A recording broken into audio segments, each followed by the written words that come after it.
ఇట్టే పసిగట్టి కను కదలిక బట్టి కనిపెట్టి వలపుల రుచి పట్టే పనిముట్టే అవసరమట ఇకపైన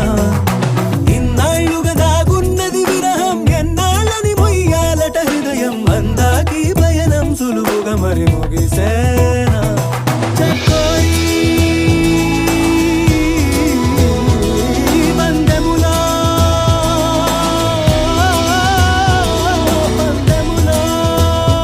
మొదట ఆ మాటని మాట్లాడగలదెవరు మొదట ఈ ప్రేమని బయటుంచగలదెవరు